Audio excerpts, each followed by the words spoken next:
Those of you that know me know this isn't me. My family, you will see Art Road all over this, and you know you will.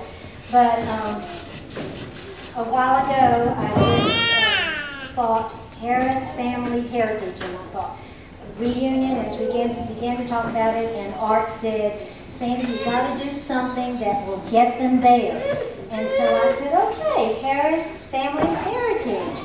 And so that's why I'm here and you're here today. And I know for some of you, this is so far removed, so you're so young that you don't know who all these old people are in these pictures. But please bear with us, old folks, because we like this, and one of these days you'll be here and you'll be looking back at your relatives and going, oh, I remember that reunion, and I remember when we did this and that. And if it gets to be too much and you just can't stand it, get out. It's fine. We don't mind. Okay, so it all begins with Papa and Mama. We all have that common bond of those sweet grandparents, and we go back today. We began with them, but we want to go back a little further today because I got very interested in a man named Samuel Harris when our grandson was named Samuel Harris Road. Now, I know there are a lot of Sams here, and there are certainly a lot of Harrises with the last name. Where are you, Harris? This is Harris, and he was one of triplets. You can see him circled there. That was born in 2004. And Jeff and Kelly named him Samuel Harris, and I thought, I've really got to find out more about who this Samuel Harris was. Well, time passed, and I had all these questions about him, and I thought, who is that Samuel Harris? You know, we've heard about him. When did he live? How are we related? And all of that. But I wanted to find out more, but it wasn't until last summer when I visited at Uncle Bill and at Mary's house, and Uncle Nathan was there. This is probably one of the last pictures of him with his brothers, isn't it, June, would you say?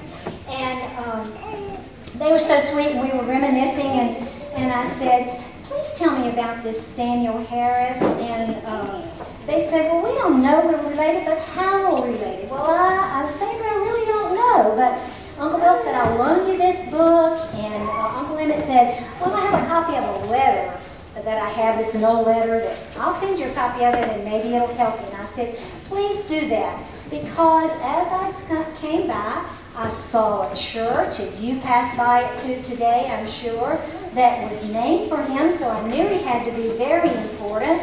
And also, in that churchyard, you find his monument to him, saying that the church was named for him. And also, his tombstone has been moved and is in that churchyard now. So I went home, and as always, the book sat there for a little while. But then one day I picked it up, and we began to talk about this reunion that I promised Uncle Bill that we would get on it for a reunion. I said, I'm going to call Shirley after the first of the year and see if she won't be willing to do a reunion with me, head it up, and we'll see where we can go from there. So I thought, well, for this reunion, I've got to learn some stuff.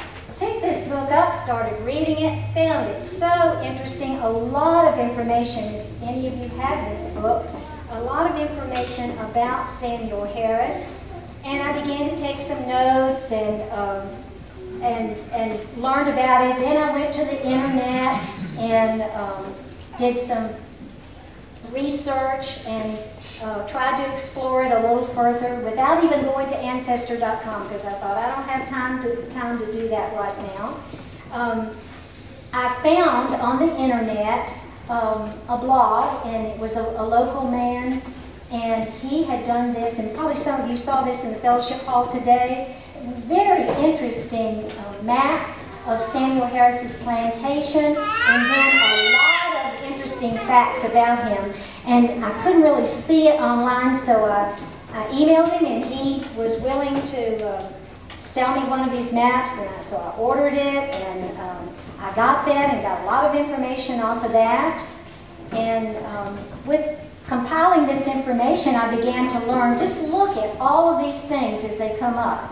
Who he was, you know, a Baptist minister, he was a surveyor, a deputy sheriff, etc., etc. And we're going to talk about a lot of these during this presentation today. But I thought, wow, if I really am related to this Samuel Harris, House of Burgesses, just goes on and on.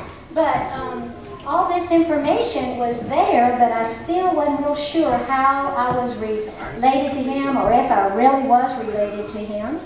So I'm going to talk to you a little bit about him before I bring that into play. He was born in Hanover County in 1724, it says, and his dad was a surveyor, and so he came to this area. You look at this old map, and you can see that the Virginia looked a lot different in those days. And if you go to the next one, Jeff, he came as a surveyor to Lunenburg County, which was a large county that made up of 5 counties, the present-day counties, as you can look at those now. And Pennsylvania was one of those counties. And the reason he came here was he was going to survey a road, and they thought that he had learned how to survey from his dad, who was surveying Louisa County after it was split off from Hanover County.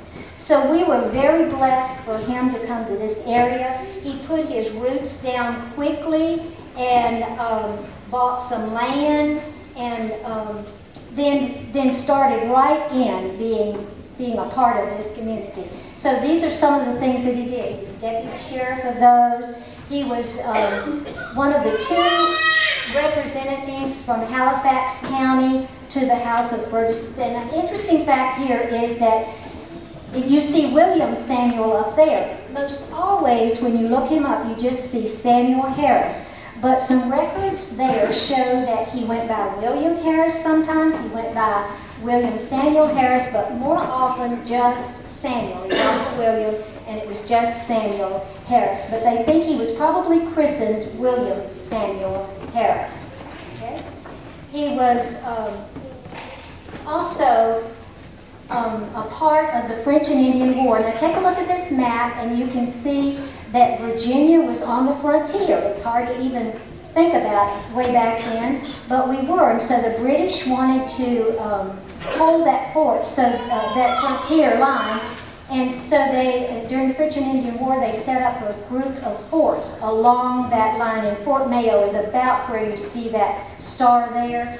He was the commander, the captain at Fort Mayo during the French and Indian War. And George Washington visited his fort and actually spent the night there when he was there. So we really believe that he was friends of that. And you can see there were only 20 men. It was a small fort, not very big, but he commanded it. And then there's a next one, Jeff. There's a marker out there on the highway that marks where he was, where that was, and what that was all about. So you'll have to go out and read that sometime and find out about that. Okay, the next part I'm going to tell you is he was going hot and heavy in the British Army, and he was a pillar in the community. He was a wealthy, well-educated man, and not many of the people were that educated. And he, his life turned around.